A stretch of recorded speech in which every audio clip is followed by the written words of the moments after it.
পড়ে না চোখের পলক।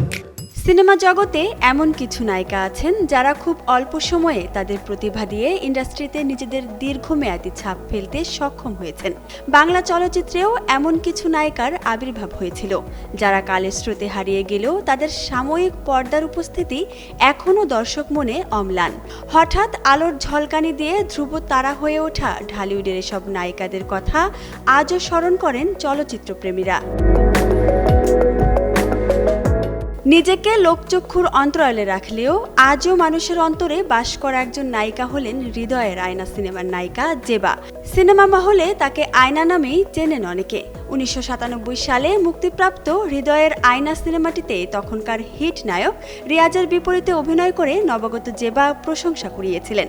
ওই এক সিনেমা করেই হারিয়ে যান তিনি, আর কখনোই পর্দায় দেখা যায়নি এই সম্ভাবনাময়ী নায়িকাকে। তুমি হৃদয়ের আয়না।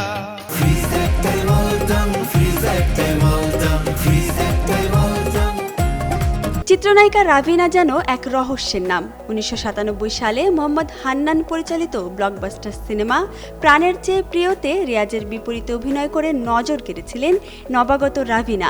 এই সিনেমার একটি গান পড়ে না চোখের পলক ব্যাপক জনপ্রিয়তা পায়। রিয়াজের সাথে আরও একটি সিনেমায় অভিনয় করলেও তারপর আর দেখা মেলেনি রাভিনার। এই নায়িকা কোথায় আছেন, কেমন আছেন তাও অজানা। বাংলা চলচ্চিত্রের আরেক সম্ভাবনাময়ী নায়িকা শিমলা।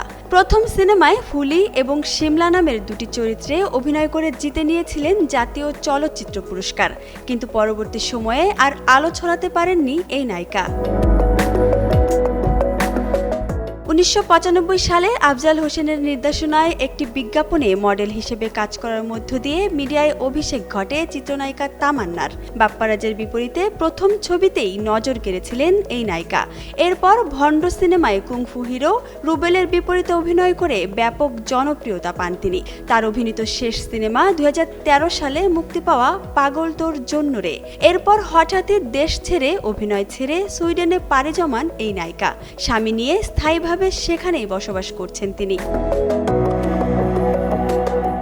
2002 সালে ক্লাস 7-এ থাকাকালীন সময়ে চলচ্চিত্রে নাম লেখান রত্না।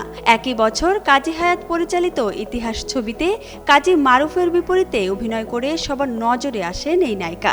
ক্যারিয়ারে প্রায় 50টির মতো ছবিতে অভিনয় করলেও 2015 সালে হঠাৎই ধস নামে রত্নার ক্যারিয়ারে, আর সেই ধসেই হারিয়ে যান সম্ভাবনাময়ী এই নায়িকা। অভিনয় দিয়ে একসময় বেশ সাড়া ফেলেছিলেন চিত্রনায়িকা একা।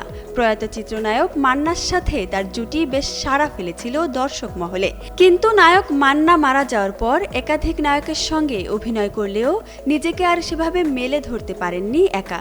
দীর্ঘদিন তিনি অভিনয় থেকে দূরে আছেন।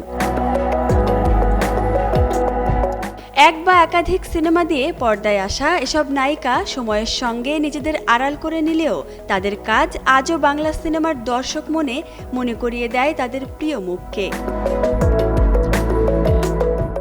Isabella Isha, Jugantor news.